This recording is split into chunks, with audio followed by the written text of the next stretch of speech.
Ladies and gentlemen, dear students and dear guests watching us via live stream, I would like to welcome you to today's event on creativity through communication, how interaction makes us more creative. My name is Tatjana Oppitz. I'm the Vice Rector for Infrastructure and Digitalization at the Vienna University of Economics and Business. As part of WU Matters, WU Talks, a series of unique panel discussions and lectures, WU has created a platform which facilitates the sharing of knowledge and insights between academia and public. The objective is to address economic and social issues and to contribute to the understanding of responsible and accountable economic action in order to solve economic, social, and ecological challenges. Scientists, researchers, and experts from the corporate world, as well as from public institutions, share their expertise on current issues with an interested public. Creativity is highly valued in our society. When we think of creativity, we think first and foremost of arts and literature. But equally, creativity is sought after in businesses and organizations to develop innovative ideas, products, and of course, services. But what exactly is creativity and how does it originate? Does it only come from creative individuals, or can groups be creative as well? In the lecture and panel discussion this evening, the participants will make the case that groups can indeed be creative. In order to produce creative outcomes, group participants, of course, need to communicate with one another. How can this creative process be generated? The participants of tonight's discussion approach the topic of creativity from the point of view of different domains of work and practice, including the performing arts and applied arts, as well as I already said, businesses and organizations. The focus will be on the role of language and communication in the creative process in these different domains of work and practice. Before I wish you a very interesting evening and a very inspiring panel discussion, I would now like to hand over to Professor Almut Köster from the Department of Foreign Language and Business Communication. She will introduce the panel participants and deliver the opening lecture. Dear Professor Almut, the stage is yours. Thank you very much.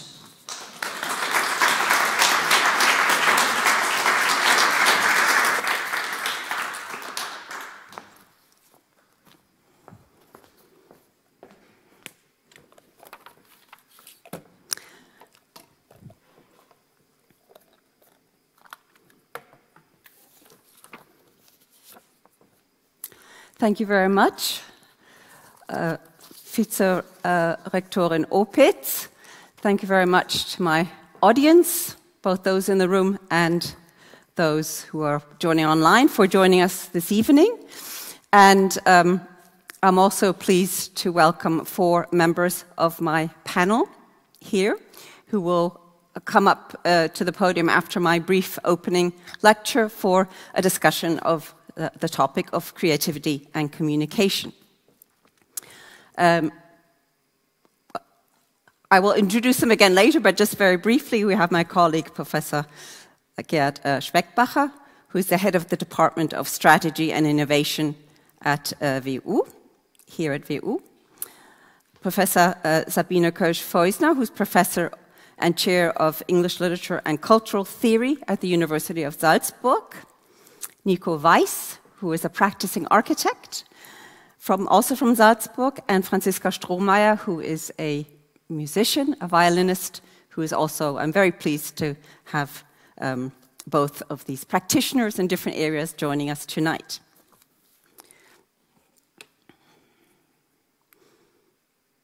So these are my panelists. So, what is creativity?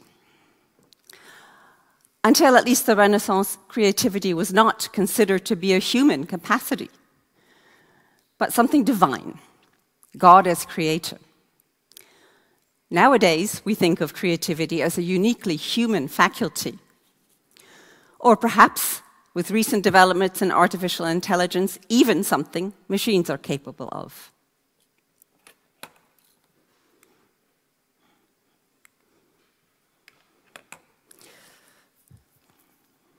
According to the componential theory of creativity, which I'm using here for a very brief definition, not the only definition, of course. This is based on Amabile's work in organizational studies. According to the componential theory of creativity, creative ideas or outcomes should not just be novel, but also appropriate to some goal. In other words, useful in some way. In this theory, and according to widespread perceptions, creativity is seen as largely the result of individuals who use their unique talents to produce creative outcomes. So we tend to imagine particularly creative people as working away on their own, for example, the artist in her studio or the scientist in his lab, and having inspiration or so-called light bulb moments.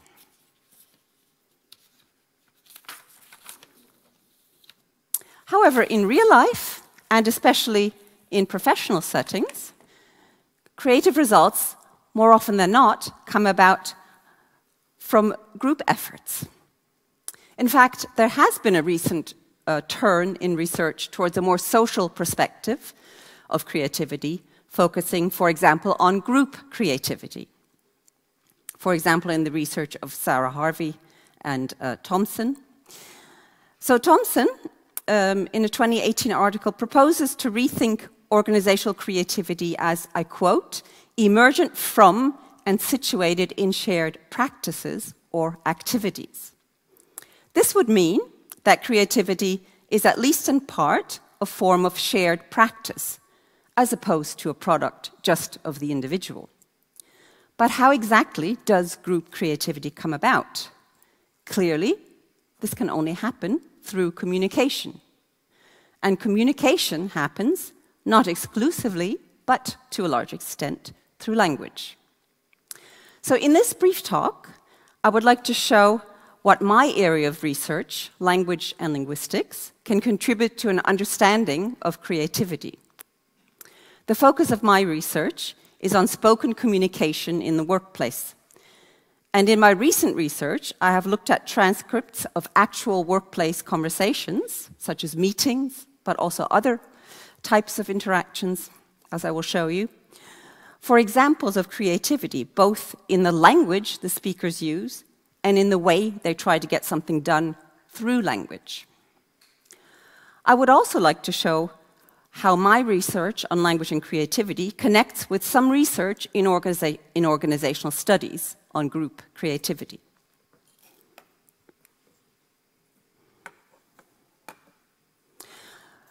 I will be showing you examples from a variety of workplace and professional contexts, each of which represents a different organizational culture or community of practice. The notion of community of practice is based on Wenger's work, and it accounts for the way a group can develop over time through the desire to work on some common purpose or goal, and the group therefore develops a mutually understandable set of practices, including ways of interacting, so including language. If we go back to Amabile's definition of creativity, that creative outcomes should not only be novel, but also useful, this means that workplace creativity happens within the constraints of the organization or of the professional group, and that it is the community which ultimately decides or determines what is considered creative and what creative outputs are valued. So in our panel discussion, where we also have researchers and practitioners from a variety of communities of practice, we may see a variety of views of what constitutes creativity. Let me begin my part by outlining two approaches to identifying creativity in language data. Linguistic creativity, so using language creatively, and creative discourse, creative ways of getting things done through language. I'm drawing for linguistic creativity on the work of Ronald Carter, who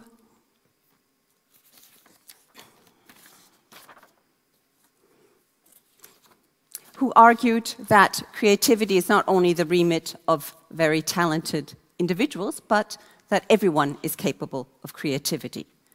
Of course, the most obvious place to look for linguistic creativity is in literature, in poetry. But Ron Carter convincingly argues in his book Language and Creativity, The Art of Common Talk, that everyday language can also be creative.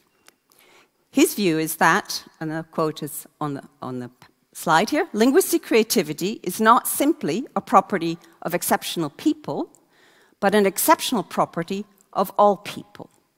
So what kinds of devices are we looking at when we think of linguistic creativity? We're thinking typically of things like figurative language, for example, metaphor, proverbs, hyperbole, which involves exaggeration, euphemism, which involves understatement. Or maybe we're thinking more of the sound of words, as in when we think of poetry, repetition, alliteration, which involves repeating the first letter, onomatopoeia, which involves a word that represents the sound of the word, and also rhyme. We can also think of word choice, new words, neologisms, or playing with words.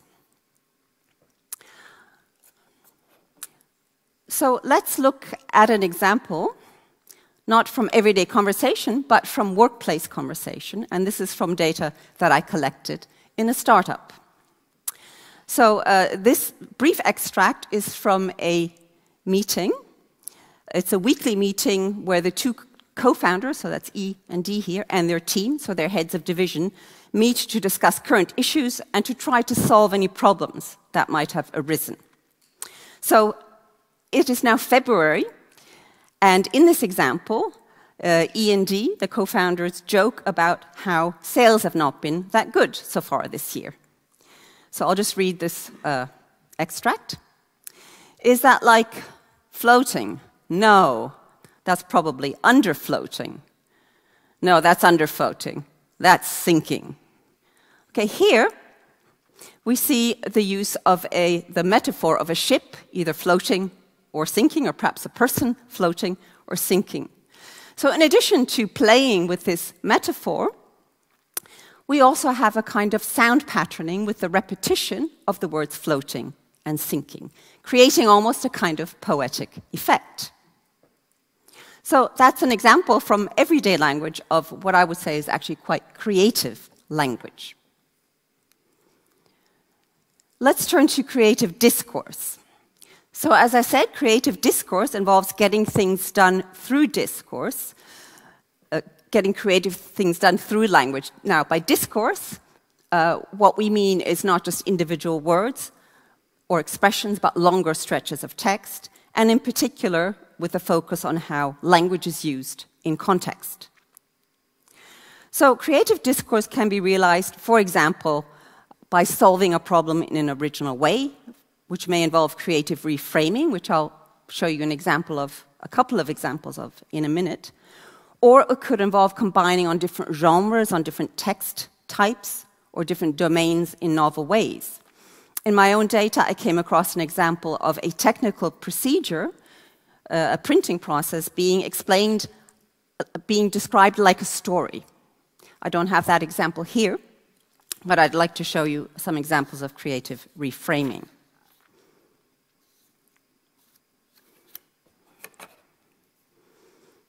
So before I show you the example, just briefly, creative discourse may lead to creative outcomes, which could have an impact beyond the interaction itself. For example, maybe even for future workplace practice. Linguistic creativity may also have creative outcomes, but it may also just involve some kind of transient language play. This is an example not from my own data, but from the work of Alison Ray, who studied dementia discourse, so language and interaction between carers and people with dementia. So what creative reframing does is to change the perspective on something. So in an article on empathy in dementia interaction, Alison Ray discusses one scenario, which I've summarized up here, in which a person with dementia does not want to cross a black doormat because it appears to her to be a dirty puddle on the ground. Now, maybe our normal reaction would be to try to persuade the person with dementia that, no, that's not a puddle, it's just a doormat. But Ray argues that a person with dementia who has this perception is not going to be convinced by that argument. She therefore proposes that the carer should use other-based empathy and try to put herself in the world of the person with dementia. And she suggests that a good reaction would be, yes, that does look a bit scary. Let's walk around it. So here, the object under discussion, the mat, is reframed from the point of view of the person with dementia. So this involves a creative use of discourse, even if the language itself that the carer would use here is not so creative. Okay, I have another example of creative reframing from data collected by my co-researcher Helena Larova. And this is from a longer meeting recorded in a Chamber of Commerce and Industry, where things have run into problems. The team are having a meeting and they're discussing with Doug, the CEO, and explaining why they can't meet the targets. So the meeting is not going well. The team members argue that they're unable to meet the targets due to organizational constraints, and therefore the meeting seems to be approaching an impasse. At this point, Doug makes a radical proposal. He says, sorry, well, not necessarily. Well, yes, you can come up with a pile of strengths, but I mean, it's really, what can I do to help you guys help achieve the targets? And it's, let's think about possibly breaking the rules. This is an enormously bureaucratic. If we can bypass the rules, break the rules, or ignore them, or throw them out, and we can achieve the outputs by doing that, that's fine. So I've tried to analyze this example a bit. So there's a switch from a kind of a realistic frame to a hypothetical one, and we see that in what I've labeled the frame shift, when Doug says, and it's, let's think about possibly. So he introduces this hypothetical mode. And then he says things that are really quite counterintuitive and unrealistic. And this is highlighted in italics. He talks about breaking the rules, bypassing the rules, throwing them out. The proposal is surely not meant to be taken literally by the team. But imagining this hypothetical scenario invites the team to think creatively. And this does indeed achieve the desired outcome of breaking the impasse, because the team then begins to discuss possible actions. They begin to brainstorm, as shown in just a few individual examples from different team members. For example, Andrew at one point says, one smaller issue which might be easy enough to put into place. Or, I think that might be an idea. And that could probably up our core services as well. Kevin at one point talks about targeted marketing, probably, and Roxanne says, we could do. So these are just individual examples, but they illustrate creative discourse in action, as team members here put forward a range of ideas and possibilities, just things that they imagine might be possible. So it looks like the hypothetical proposal made by Doug of breaking the rules gives the team free range in imagining different scenarios as reflected in the many linguistic markers of hypotheticality. So a bit of linguistics here. We have modal verbs, might, could. We have modal adverbs, probably. So by engaging in this discussion, the team begins to identify ways they might meet the targets.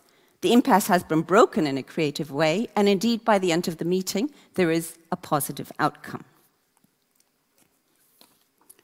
There are many other examples in my data and in the data of my co-researchers involving problem solving, where hypothetical scenarios allow participants to see things in a different way or come up with new ideas and achieve creative solutions. So that's why this is also hypothetical scenarios or hypothetical discourse is also a very creative reframing strategy that seems to be very productive.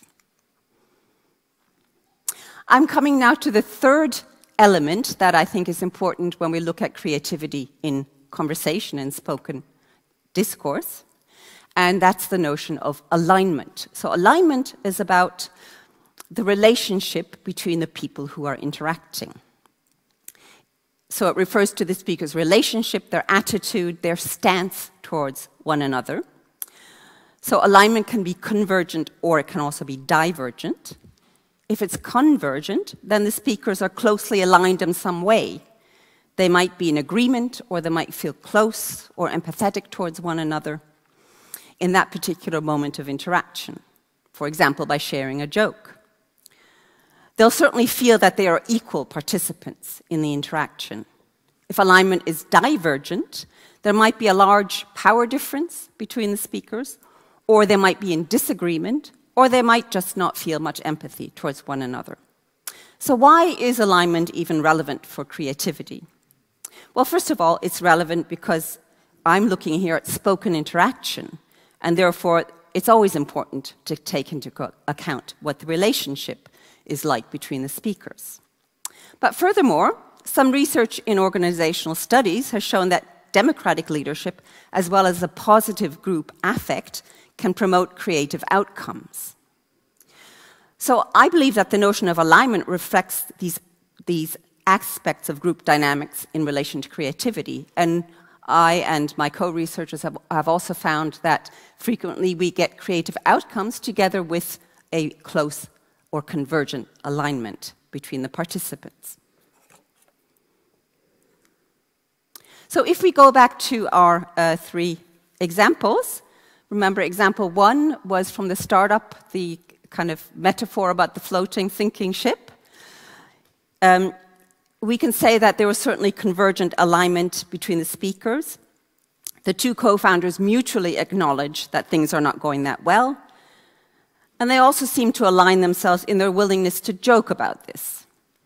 In the second example, that's the dementia discourse with the puddle and the doormat, the carer shows empathy with the person with dementia and thereby engages in convergent alignment with the person.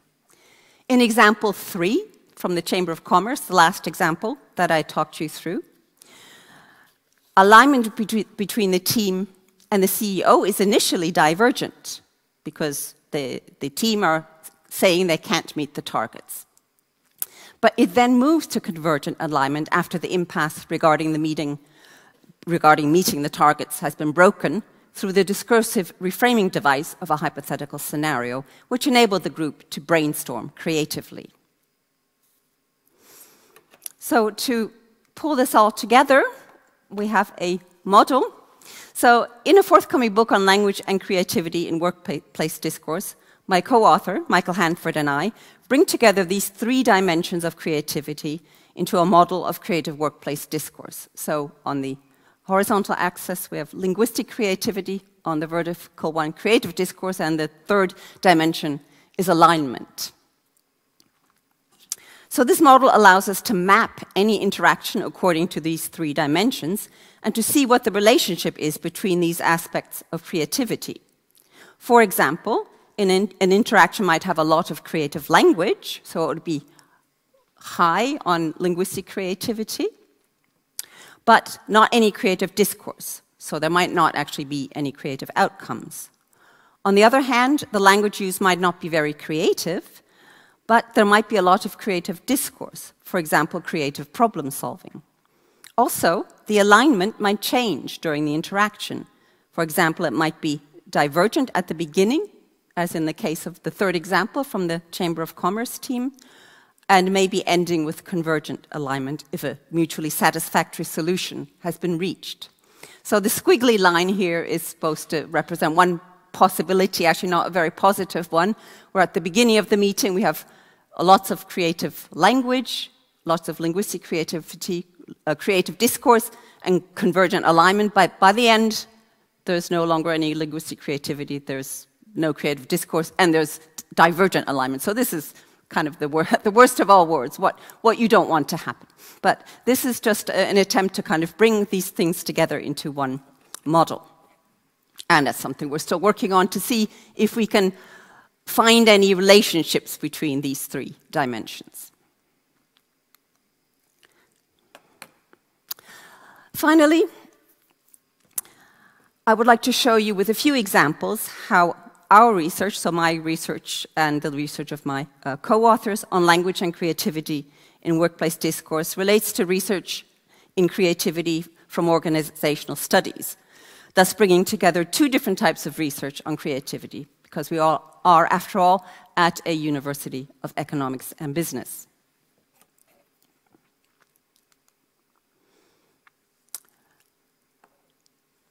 So I was too fast. Let's stick with that slide. So I have to say, first of all, that communication is not mentioned that frequently in the research that I've come across on creativity in organizational studies. However, when you look at research on group creativity, communication does occasionally get mentioned. And I found a couple of suggestions on how creativity happens in groups quite interesting, and I found some links with the kind of research I do.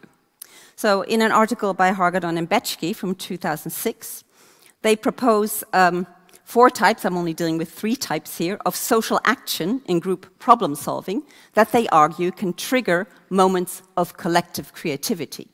And the first 3 are help seeking, help giving, and reflective reframing. So these, of course, all need to involve communication.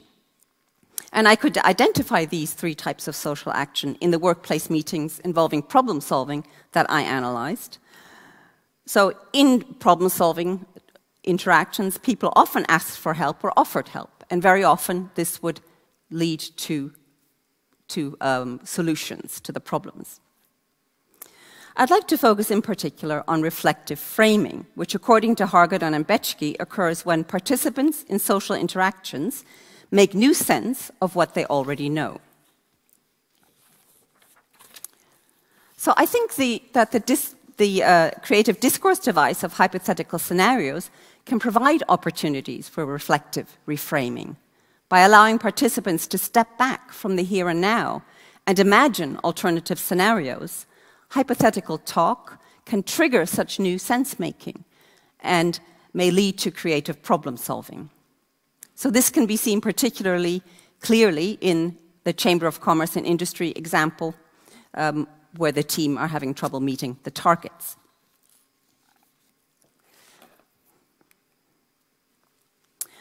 Another article from organizational studies that I found very useful and where I could find connections was by Harvey on the topic of extraordinary group creativity. So Sarah Harvey proposes that 3 processes can facilitate extraordinary group creativity. Collective attention, enacting ideas, and building on similarities. Enacting ideas involves putting ideas into practice, for example, by producing physical objects, such as storyboards, drawings, or prototypes. This is something that I imagine is particularly relevant to the applied and performing arts, and that perhaps my panel members might be able to say something about.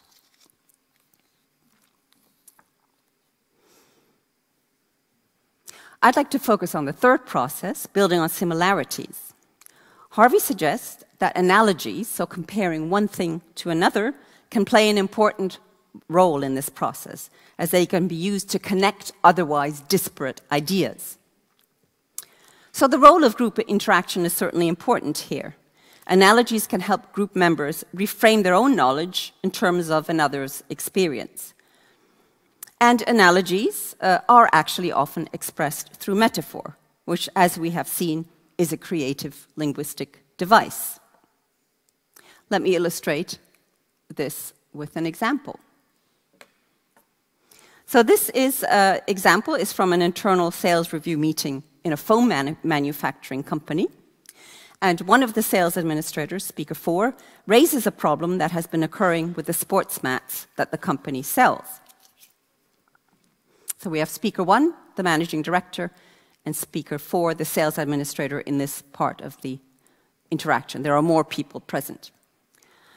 There's a mixture of splitting, and this orange peely effect. Oh, and foam collapsing. The problem with the sports mats is described in terms of a metaphor from the domain of food, orange peel, the orange peely effect. So that's quite creative, making an adjective out of a noun like this. So this metaphor is actually then taken up later in the interaction by other group members as a memorable and handy way of describing the problem with the mats. Although this is probably not an example of extraordinary creativity, the metaphor nevertheless seems to play a productive role in identifying the problem and ultimately finding a solution. Finally, the role of alignment in creativity is also something that is addressed in organizational studies by a different name. So organizational studies research on creativity. Harvey suggests that the 3 processes that facilitate group creativity are successful because they enable cognitive engagement with new ideas and information, group interaction, and a positive group affect. It seems to me that a positive group a positive affective group state, there we go, is actually more or less the same thing as convergent alignment, which our model proposes is associated positively with creativity. In fact, in our research, we have found that sometimes alignment can be a creative strategy in itself, meaning that alignment can be a way of doing a job creatively. Let me illustrate this and finish with an example that I recorded in a care home for the elderly, where many of the residents have dementia.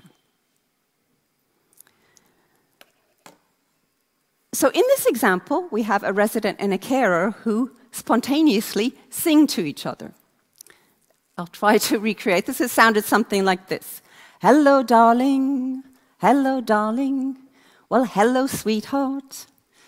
So to contextualize this example, it's important to know that most of the interactions between carers and residents are very routine and involve such things as dressing and feeding residents. There is actually very little social interaction in the data that I recorded. The interaction in this example happened during a mealtime where the carer was getting food for the resident and helping her eat. However, here, both the resident and the carer break out of the mealtime routine and interact playfully by singing to one another. In terms of creativity, we see linguistic creativity in the sound patterning and repetition in this song. And we also have a very close alignment between the carer and the resident. So I would like to suggest that the carer performs her duties in a very original and creative way by aligning with the resident and successfully interacting with her on the resident's terms. I think this example shows how what can be considered to be creative is very much dependent on the professional context, the community of practice. So I hope to have given you an impression in this brief talk of how language research can tell us something about creativity, how closely studying interactions can help us to maybe pinpoint moments of group creativity and to understand how creativity can happen through communication. So I would now like to discuss the topic of communication and creativity with my panel members within each of their domains of research, work, and practice, and would like to ask you to join me up here on the podium.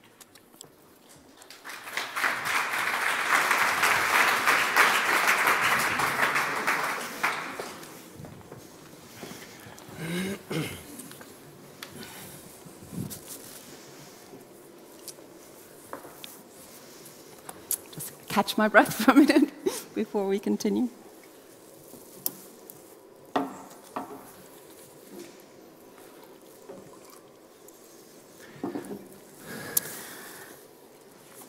So, let me introduce my panel members again, because you probably couldn't see them very well before. Immediately to my right is my colleague, Professor Gerhard Speckbacher, who is the head of the Department of Strategy and Innovation here at WU. Now, Professor Speckbacher also does research on creativity in his own domain, in organizational studies, in strategy and innovation, and perhaps surprisingly also in accounting, which is maybe not an area we would expect much creativity, but you can tell us more about that. Next to him is Professor Sabine Kirsch-Feusner from the University of Salzburg. She's chair of English Literature and Cultural Theory, and I'm not sure I got that right. You'll correct me on that. I'm very pleased to have Professor Kirsch-Feusner here, because she has done a lot of research on creativity, in particular in the performing arts. So I'm very excited to hear what Sabine can tell us about this. And next to her is Mr. Nico Weiss, who is an architect in Salzburg, and who will tell us a bit more about his work and how it relates to creativity in a minute. And last but not least, Franziska Strohmeier, who's a musician and a violinist. So I'd like to begin perhaps just with some general questions to all the panel members, and then maybe move to some specific questions. I'd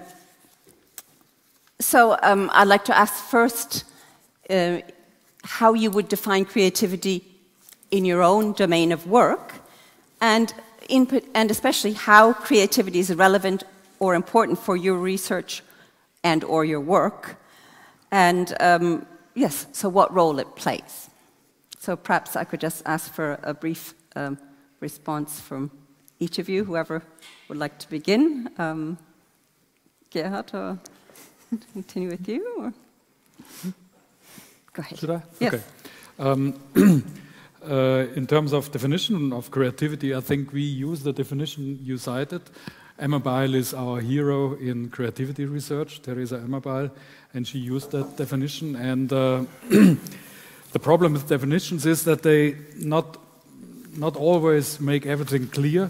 Novelty, what is usefulness? I think that novelty has much to do with what you talked about in your talk with divergence. So novelty is much about divergence, so being different, diverging from the conventional, while usefulness has much to do with convergence. So usefulness has to do, in my field, has to do with transforming creativity into a product or into something that is marketable or useful for the organization. And so this is what we think about. But my last thing, we had a conference 2 years ago where we had Theresa Emma Beil with us, and she gave a very different definition of creativity, which very much differed from her original one. And she said, you know, something is creative if people agree it is creative. So I think this is really interesting, because in a way it shows that creativity is always subjective. So you can think something is creative and you can think it's not creative, but you can agree upon it, right? And so we would not say something is creative where I'm the only one who thinks this was really creative and nobody else. But although it's subjective, you can agree upon it, right? And this, I think, is quite interesting. Okay. Yeah. Sabine? Yeah, I mean, working on literature and on the arts and theatre, as you've explained, of course, in my natural research focus has always been on the creative product. But we know that the creative product may not differ at all from the language we use in everyday speech. It's very much a convention whether we agree this is a poem. So when you discover always give my students a ticket, a bus ticket, and they say, if you were to encounter this in an anthology of poetry, you would read it as a poem. So I very much agree with you in that sense. But I mean, from or for many, many years, I've also been interested in the creative process. So I talk to poets, I talk to playwrights, to novelists, and that's not the final interpretation of a work, so the author doesn't have the final say, but it's a very important building block. And then I worked with an author who is a librettist. She worked with Roger Norrington, and that really gave me the idea that I should turn to theatre. And since I'd studied costume and stage design for some years, it was quite natural sort of to look at the various creative talent. And the fascinating thing about theatre is that you have multiple authority. There are so many different disciplines, different professions that come together, that have to work together, but also teams of more homogeneous teams, like a costume department. So I began, 10 years ago, I began a series of, it's a third mission, an art science third mission program with cultural institutions, with artists, and we discuss upcoming productions, mainly theatre, opera, festival. And I invite the author, the composer, the stage director, the costume, and the stage designer, the choreographer, the dancers, the actors, singers, and so on. And then we discuss the production. So there's a lot of communication involved there. But it's not just communication. So I always ask them, well, show us. Can you show us what you mean by this? And because especially dancers do not rely so much on verbal communication, because dance ensembles tend to be very, very international, composed of members from all over the world. So they may not even be proficient in one and the same language. But apart from that, it's really the showing that is important. And sort of other reasons why theatre is so important, because it's about collaboration, whether interprofessional collaboration within teams. The creative process is not always straight. It's not always linear. It can be meandering. It can be there can be lots of dead alleys. There can be U-turns. So it's a very dynamic process. And what you said about the hypothetical scenario, that's exactly what theatre is like, because it's about building a world that doesn't exist, that is non-mimetic, but a world in which you can tell a story. And there is tremendous interdependence.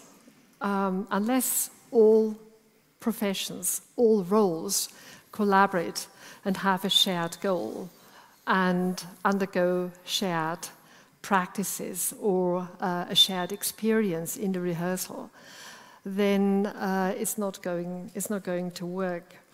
Okay, can I perhaps interrupt? We can come back to other topics in a minute.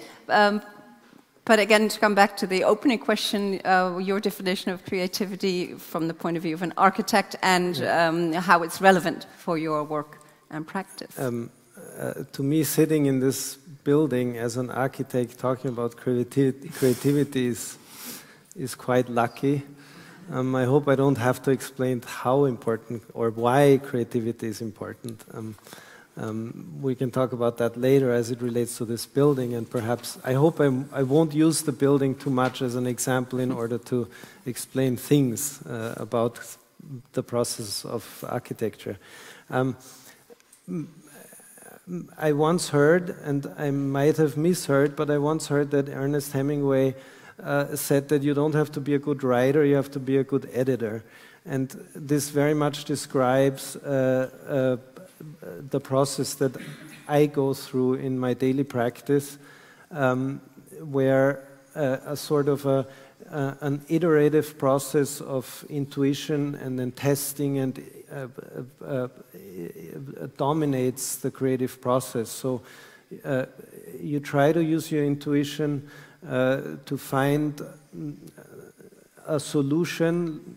Doesn't have to be novel. Then you test it against the constraints that you're given within the logic of the project. And this process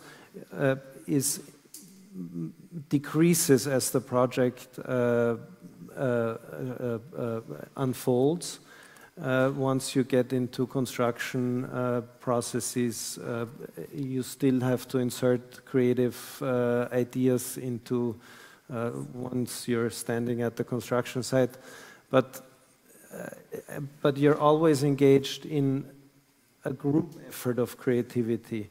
So at first it becomes from a more concentrated individual process, it moves into a group dynamic, and there it becomes an extremely important tool to finally have a building that, like this, speaks for itself. Maybe we can leave it there for now. I think it would be very interesting to have examples from this building. So you've already addressed one of the other, I think, topics I would like to discuss here, which is about the difference between individual and group creativity, and which of the two or both are most important in your area. Franziska, if I move to you again, if you like, how do you see creativity from your point of view? Perhaps also to think about the balance between individual creativity and group creativity in your profession as a musician. Yes, when I read the study of Amabile and the definition, I thought like, wow, that's a really great definition. That's how I would say. But then I thought about how is my definition for creativity as an artist, and I define myself as a creative person. That's the value of being an artist for me. And it's much more, my definition is much more childish, but I'm happy to be childish. I need this in my work. So I thought the first step for me to start a creative process is that I want something. I have a goal. And that goal could be that this is something which is already there, for example, to learn a technical skill for my instrument. But this also could be something new, like create a new piece together with other artists. So the first point is to get this goal. And of course, when it's already there, there are already common ways to get there, like to learn something. And then it's the question, do I want to go this path? But most times I think, well, it could be a bit long or hard or boring. So my motivation to be creative is to do something which is easier than the normal way, or to have more fun, and just to try out new paths. And then I maybe reach the goal. And when I work with groups together to have a common goal to get there, the most important thing for me is that we are absolutely clear what is our goal, where do we want to get at the end, what do we want to present. That doesn't have to be a certain point, but it can also be an idea or something else, but it must be clear where we want to get, the direction, and then we can try out different ways, and everybody can present their paths and their ideas. And yes, that was my definition. So both individual and group creativity are important. They have different moments, I guess, in the creative process. And I think that's what you were saying as well, Nico, that maybe it starts with individual creativity and then it has to then the process then has to grow into the group. Quickly, yeah. And how would you see that, Sabine, in your experience? Yeah, I would say so both are involved, individual creativity and group creativity, because the individual creativity can only unfold in the group. And I think the role of the stage director or the choreographer is very much organizing the various creativities. It's a kind of organized creativity. And there is you talked about divergent alignment. Now, I find there is a lot of disagreement in rehearsals, because I go to a lot of rehearsals. And of course, they differ sometimes quite radically from director to director. Sometimes it's even chaotic, and there's a lot of playfulness, as you said, just trying out things. And there are very often moments where everybody feels at a loss. So the musical director, the conductor doesn't really know where to set in.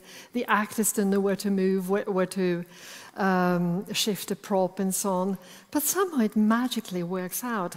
And I think it's this, once you try something out together, it's this shared process, this shared experience of trying something that makes the group grow together, and that accounts for this shift from individual creativity to group creativity then. Thank you. Could I ask you the same question, Gerhard?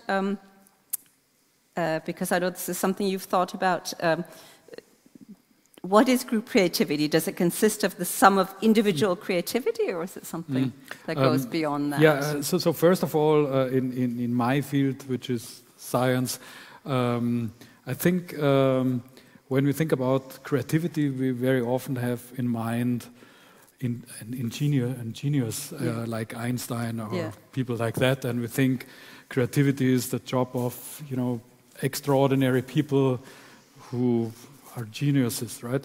But recently I read a study which I found very interesting, which showed that most of the breakthroughs, mostly in recent time, are not due to one genius, right? It's always a teamwork, right? In science. So this trend is even increasing. So more and more you can observe that breakthroughs are made by teams. It's a product of team creativity, right?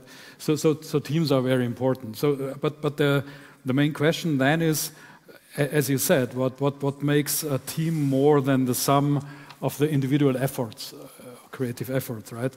And I think what you said, in a team you need to have a shared goal or a common purpose. And if you have a shared goal or something you want to achieve together, then you need some kind of coordination. So it's not possible without any. I mean, the chaotic, self-organized type, that's very typical for creativity. But in the end, you also need some coordination. Even in an orchestra, you need kind of coordination. Otherwise, it will not be more than the sum of individual creativity, right? And then accounting comes into the stage, because coordination always means that you need to restrict the autonomy of the individuals. So the individual creativity, you need to restrict it to some extent to arrive at a common goal. And what I was always very attracted by is this tension between freedom, the individual freedom, the creative freedom, and the need to coordinate if you want to be successful as a team. So this is something I found really interesting, and this is also the core of my research, to see how much coordination do you need, how much should you restrict individual autonomy, and still foster creativity, and this interaction in a team is very important. So this cross-fertilization of ideas. So somebody has an idea, and it's also, there are studies about jazz teams who develop on a theme in jazz music, right? And so one has an idea, and the other one elaborates on that idea, and then another one jumps in and further elaborates it. And I think this is creative process. And here music is the language, but very often in teams we have. I think the linguistic perspective is very important to understand how this team processes and this cross-fertilization of ideas, how it really works. I'm interested in the topic of kind of control or constraints that you mentioned, which you say is where accounting comes in.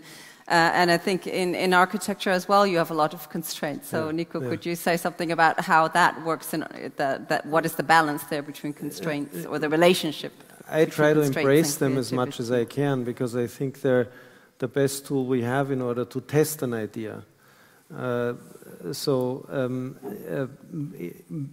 the creative process, or in the group process especially, I try to foster a culture of bad ideas, where I ask everybody not to look down on an idea which might be premature or silly or can be easily dismissed.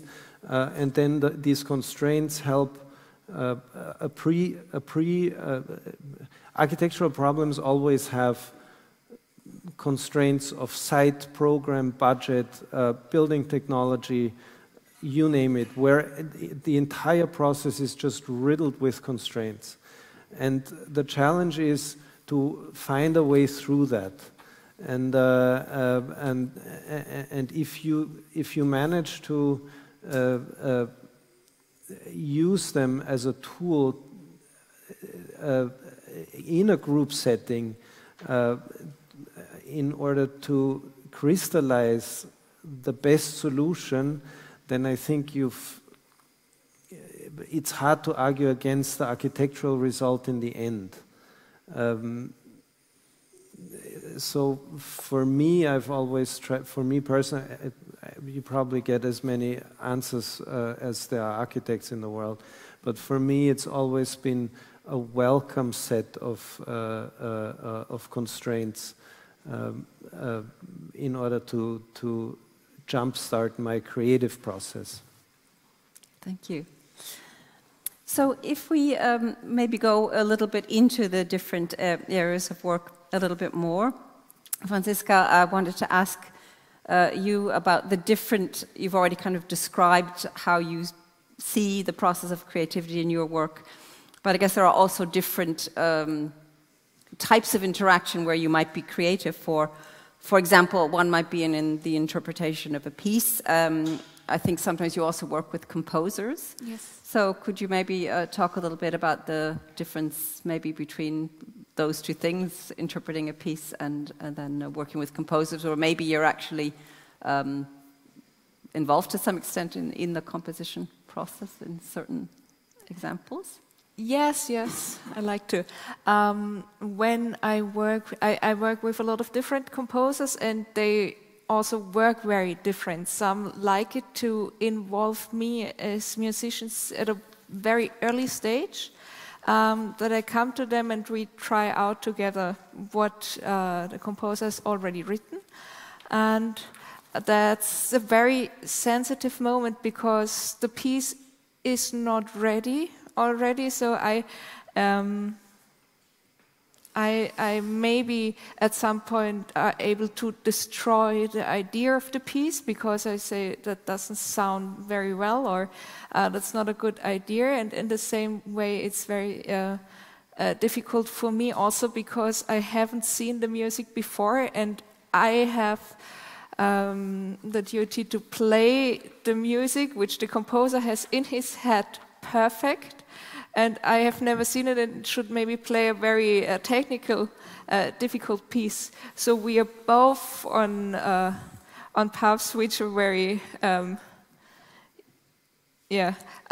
difficult to do, and we have to be both very sensitive. But if we are both in a respectful way together, if we both appreciate each other and give us a safe space. We feel free enough to say our ideas and to try this out. And there can come out some really great new ideas, which I really enjoy. And it makes it easier for me to perform the pieces later, because I can say, like, this is difficult, but there is a slightly change and it's much more easier and it does sound better. The difference is when I play a piece which has been already written, it could be more difficult for me because things are written down and I have to handle with it. For the composer, it's often easier because he doesn't feel distracted in his ideas. He had the chance to write his ideas. And also I now have to change the chance to see the piece and just to find my own solutions. I don't have to ask what he or she thinks. I can decide myself, and I like this too. Yes. I think it's very interesting that you mention how important the relationship is with the composer in order to find, well, to have success in the collaboration and perhaps also to enable creativity. Yes, looking at sort of the different areas, I'm also, and as we're already talking about the arts, I know that, Sabine, you have collected a lot of creative materials and you actually brought a database along with you, and so I would like to ask you if you could maybe show us a few examples of that.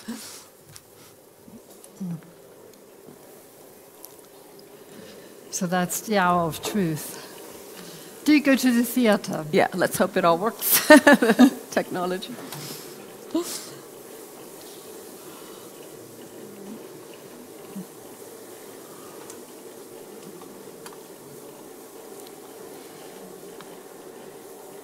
So when I started working with creative people, working on a production, I thought, what a waste of energy, what a waste of creative talent. Because once a production is over, once a show is over, the materials just disappear and many, many artists just throw them away.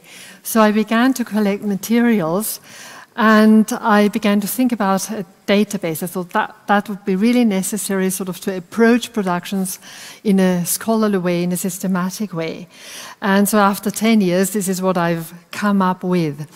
And the basic, this database is bilingual, it's German and English, so you can switch at any time between the two languages. It is multimedial. The object types are video, audio, text, and image. And the central search categories are works, productions, artists, cultural infrastructures, and outreach. And this is based on a research model on how to approach productions. So you look at the genetic processes, that's the history, that's the creative process. How can you document that? Then there is a semiophoric level, that's what you actually see on stage, and the paratheatrical one, which is the threshold to the production. So that refers to artists communicating their work or the media or pre-show activities. Now let's take a look at the artists. And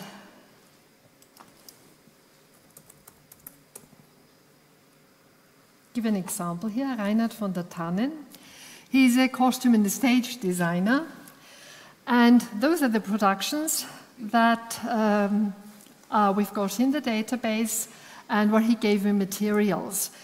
And now we can have a look at these are the various object types. Now talking about group creativity, this is what's very much represented here, because I've got materials from the stage designers, from the costume designers, from the choreographers, directors' books, and so on. Of course, also production photographs, trailers, production videos or rehearsal videos. Now we can have a look at the costume designs, and then you see all the designs that he executed for this Salome production at the Staatsoper unter den Linden in Berlin. You click one. Now you have the very privileged access to my back end of working level.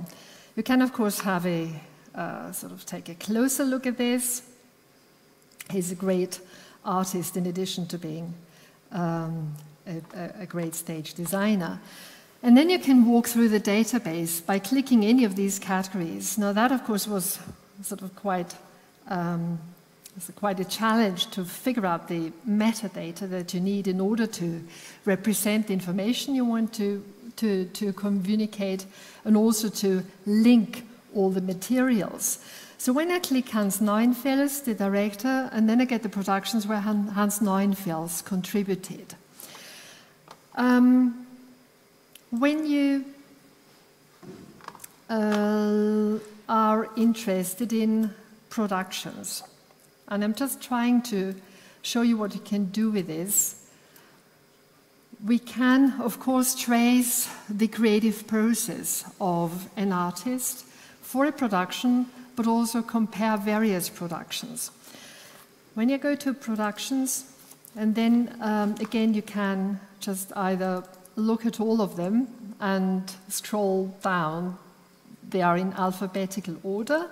I'd just like to draw your attention to Alice in Wonderland. This is a production for the Salzburg Marionette Theatre by Hinrich Horst-Kotte. He's again a wonderful artist. And you're familiar with Alice in Wonderland. And there you've got the Cheshire Cat with a grin without the cat. And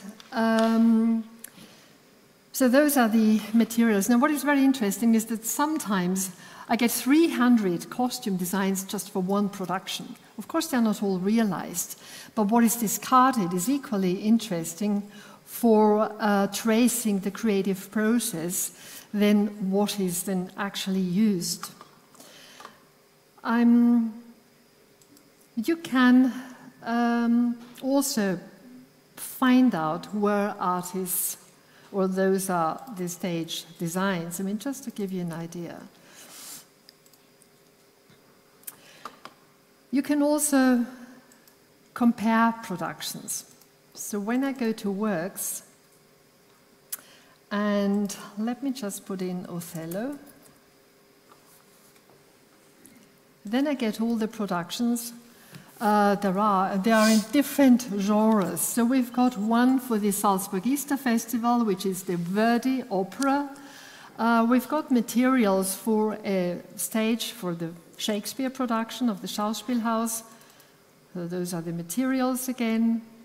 And we have a dance production, a narrative ballet for the Salzburg State Theatre. And then, of course, again, you can look at the stage designs and then select sort of any one, and it gives you all the metadata you need to know about this. There are 120 metadata for each object. So you can imagine when there are 300 costume designs, it's 300 times 120.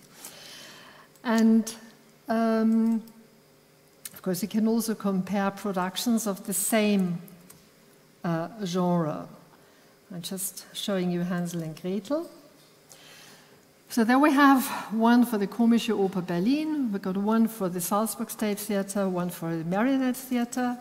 And the wonderful thing about this artist, Kurt Watson, he lives in New York. And in the early stages, the then opera director sent him a photograph of very famous Salzburg pastries, basically eggs and sugar. And then he came up with this. And this is the witch's hat, and it is topped by Salzburger Nockerl. And this is what I mean by combination. So very often creativity for me, so the way I observe it, is combining unusual things. Or when you look at the witch, so we got marvelous sketches here, received because the witch was a shapeshifter. It was a clown in one instance, then it was the clown here, then it was the witch, and then you see this, recognizing the Salzburg chocolate. But this wasn't actually realized that way because obviously they found it was too obtrusive.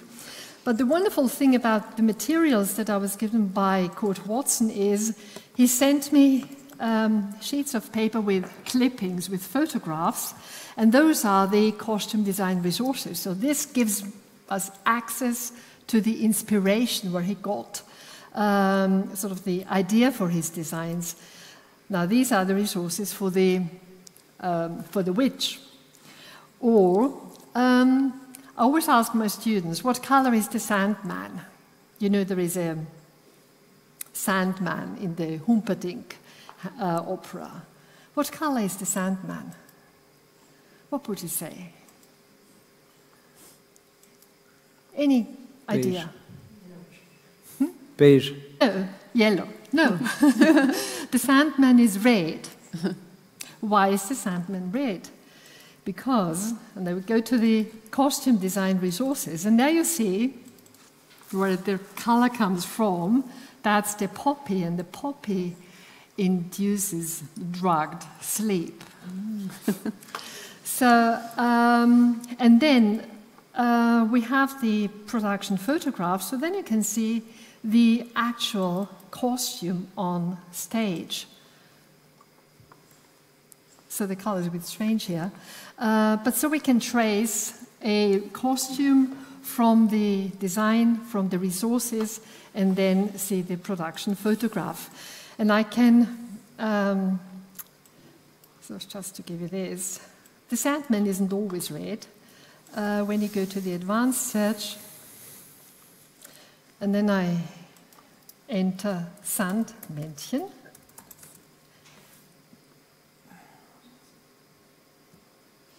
there are results. Oh yeah, there are. Sand.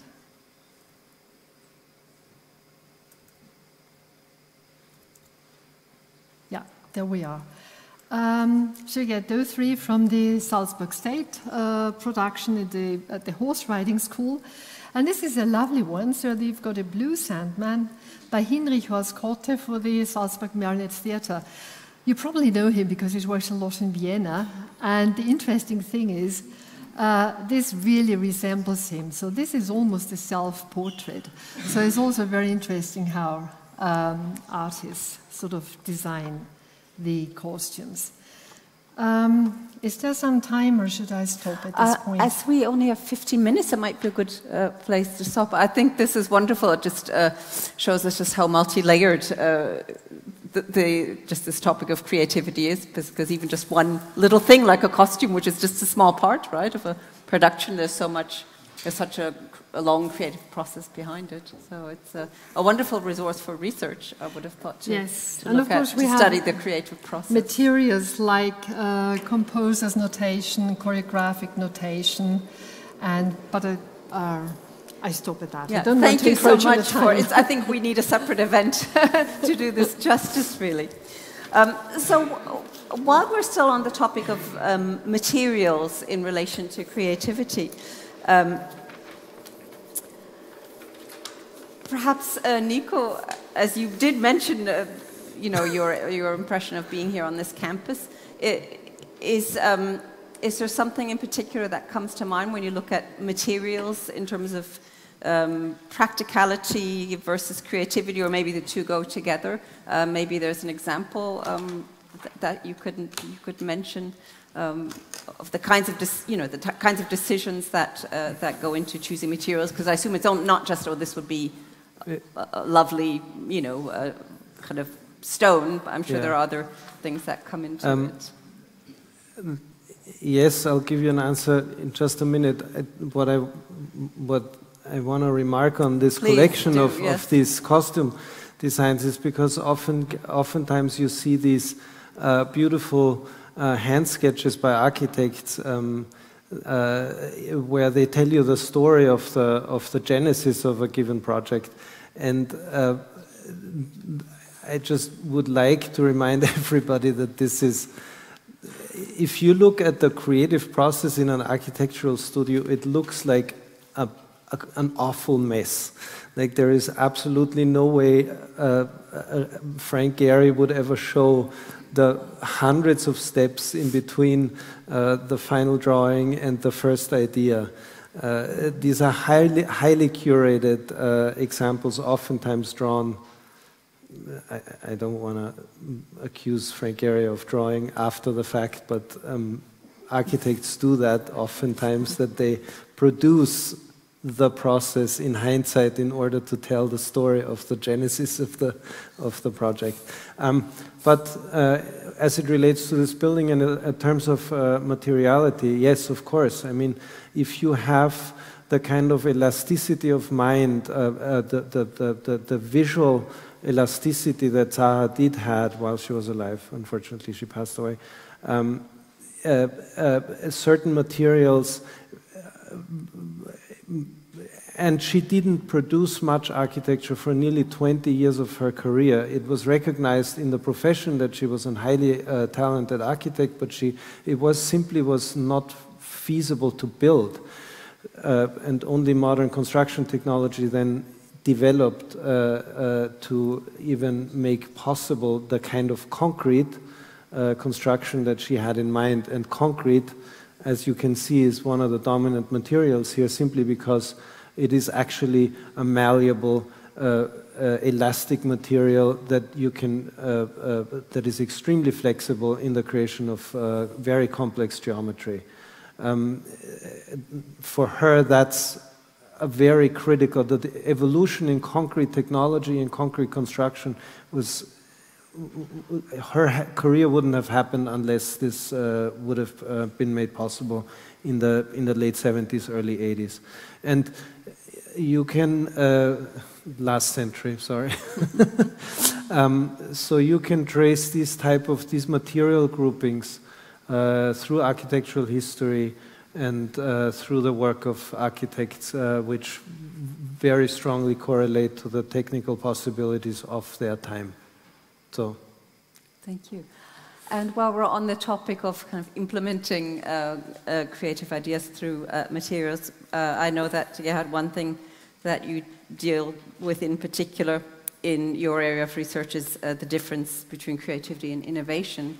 Maybe that's something you could say something about, and perhaps giving an example. Yeah, we are very simple about that. We say innovation is the implementation of creative ideas, and implementation in our case in a business means a marketable product, right? It could be, of course, it could be something like a patent or I mean something that is early in the design process, but in the end it's about a product or a business solution, right? I just want to make one comment. It's amazing how similar creative processes are. I mean, what you described, it's exactly the same what we do in papers, right? It's a long process, but in hindsight, we describe it as we make a story about it, right? Which is definitely not which is exactly creative as well, right? Yeah. So it's amazing, right? And one thing, So we studied a lot. We studied advertising companies, and the interesting thing there is this, which I found really interesting, the tension between artistic creativity. So what is art, and most of the people working in advertising companies would describe themselves as artists, right? But in the end, it's a commercial business, right? And so this implementation for them means to transform their highly creative idea into something that also has some commercial success, right? Although for most of those people working there, if it's successfully commercially, then this for them it means it's mainstream and it's not interesting from an artistic point of view. So they always have to manage this tension between high artistic creativity and commercial success, and yeah. Thank you. Keeping mindful on the time, and I would really like to give our audience, give you a chance to ask our panel members questions, because we've touched on so many different aspects of creativity. So I'd like to open the floor to questions.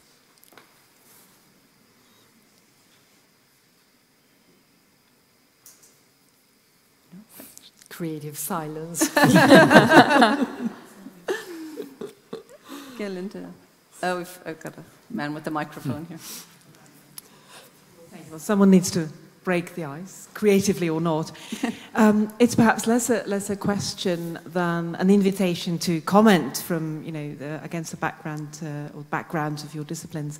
One thing I've always been fascinated by is this tension between creativity on the one hand and the foundational skills, competences, knowledge, the boring stuff that all the creative people spend hours, months, years, decades sometimes to learn. You go to art school, you go to music school, and you do counterpoint, and you do, exercises that are not creative, but you need that as a foundation to be able to be creative on that basis. So, whoever feels inclined to comment on that, what in your world, how is that tension kind of managed? What is it like between the skills and the competences on the one hand, and then the creative extra? I would argue immediately, if you find that stuff boring, then you won't make it through the whatever education and practice you need in order to become good at it. I never had the experience of that being boring and a chore.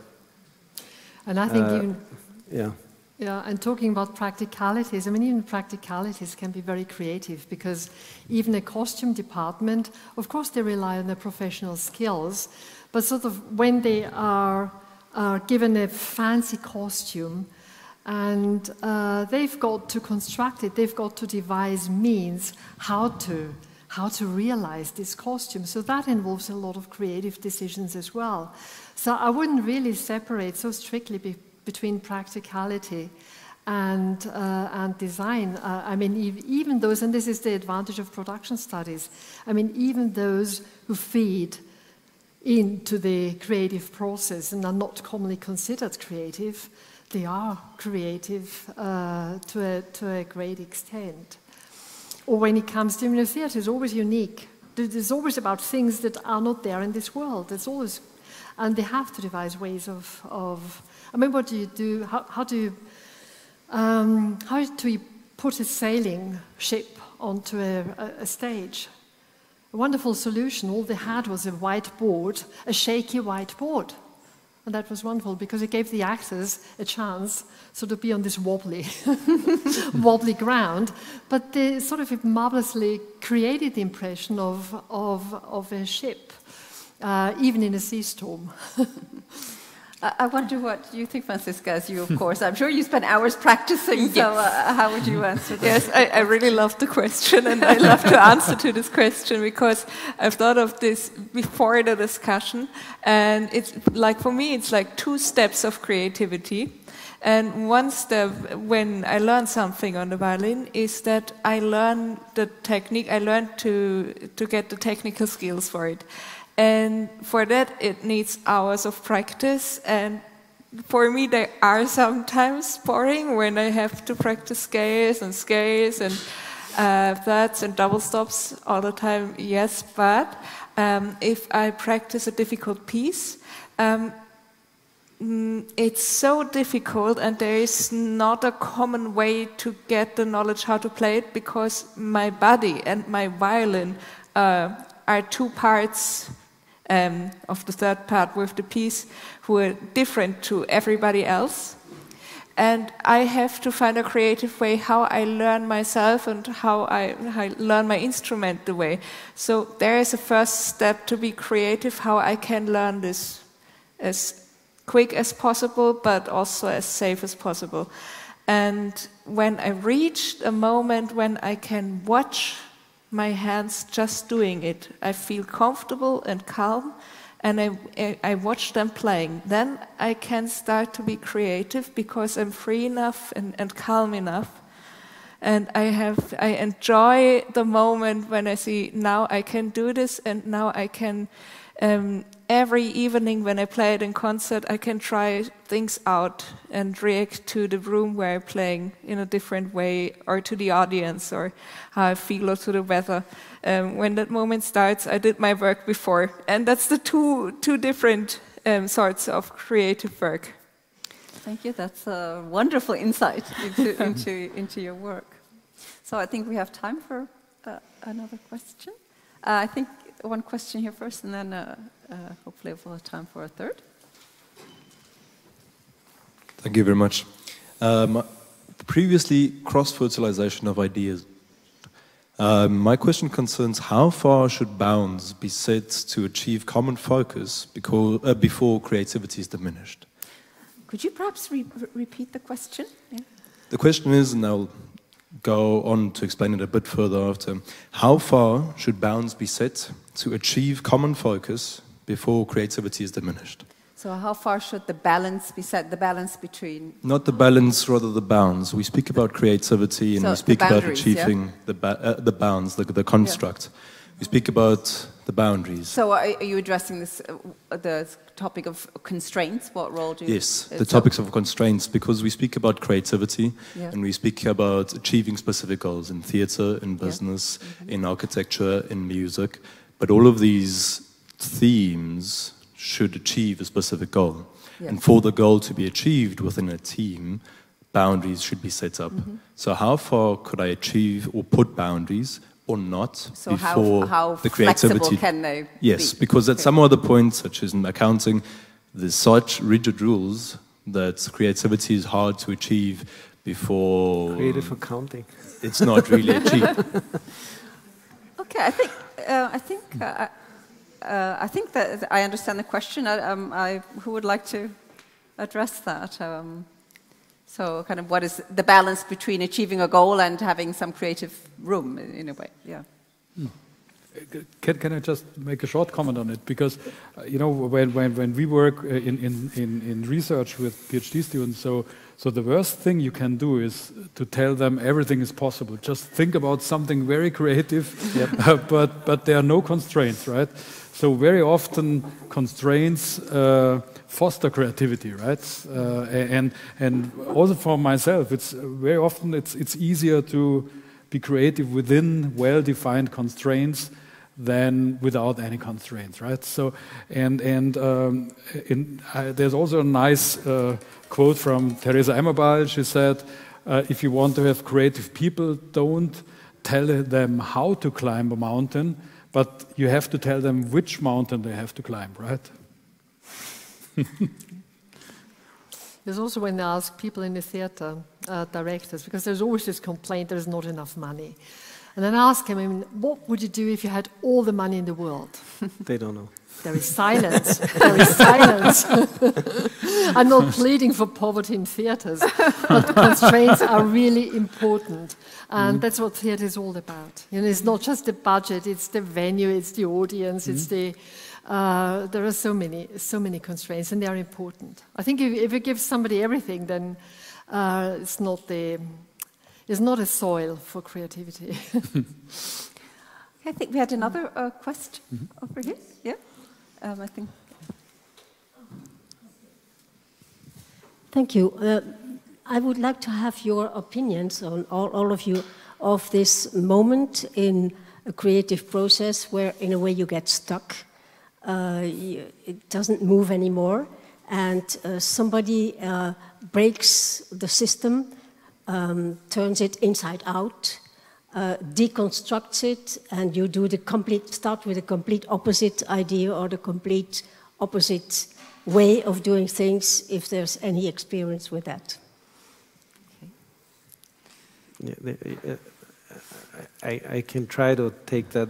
Getting stuck is very frequent. So, and that's when what I previously called the culture of bad ideas comes in very handy, because if in a group setting or even by yourself you've created an environment where everybody feels safe to voice bad ideas, then you might just find the idea that allows you to work around the problem and see it from a different angle. And that's the most reliable tool in my personal experience. And perhaps that links to the topic of a creative reframing that I talked about in my piece. And I keep telling my PhD students, writing a book is a constant overcoming of crises. And I think that's the case with every creative process. But I think it's interesting, this culture of bad ideas, because I came across something very similar in the startup from which I had an example where I interviewed the founder, and he told me they had incentives, just small rewards if people found a bug. They found that something wasn't going well.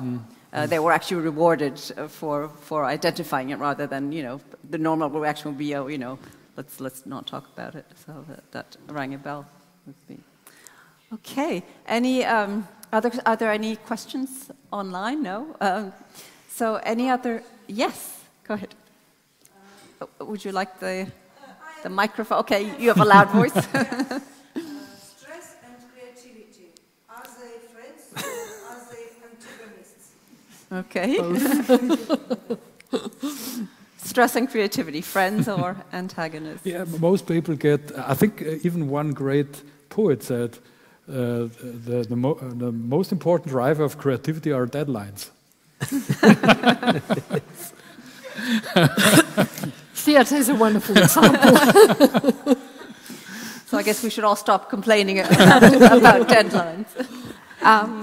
Yes, in music, it's both. It's sometimes it's friends and sometimes antagonists. But when I work with groups, when I'm leading groups, I try to put out all the stress it gets. I try to to organize all the best all around, that they have enough to eat, that there are enough breaks, that they know exactly how long rehearsals will go, so that they don't have stress at all with all things around of them, that they can feel really free and know the boundaries also, because then they feel safe. So stress in groups is very uncomfortable, I experienced. And for myself, it's very different, because if I'm tense because I have stress, that's not good. But sometimes under pressure, it gets really good also. So it's a fine balance. Yes. But it's an interesting point that you made. Maybe there's a difference between this kind of deadline pressure or stress to get something done, and then like other kind of things that are problematic or that distract in a group. I think that's an interesting perspective that might actually. Yeah, it's difficult more difficult to control a group than myself.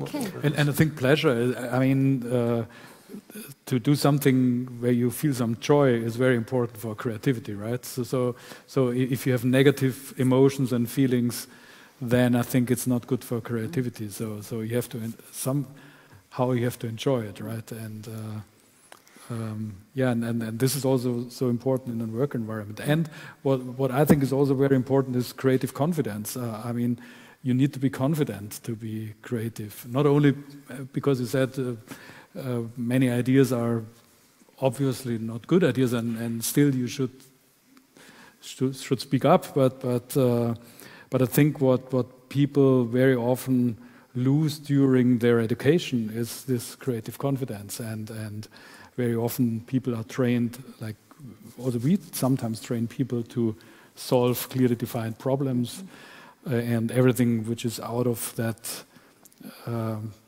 expected range of possibilities is kind of unusual, and we don't reward it. And I think we should educate people who trust their own creativity. Yeah, I think it's also interesting what you said about having fun, because thinking back to my own work, I think maybe one of the kind of functions of this kind of creative language play, which doesn't always have an obvious link to creative outcomes, is this kind of enjoyment and spontaneity, which can then, fosters this alignment, and that then I think can enable the creative process. Okay, I'm going to draw this to a close. We could go on discussing this forever, but I think you've been very patient, and I'm really delighted that we've been able to explore this topic of creativity and communication and other topics as well from so many different angles and get insights into so many different areas of research and practice. So I hope that this dialogue can continue in some way, and I hope it's been interesting for you as well. And I'd like to thank you very much for coming tonight and joining in this event. Thank you.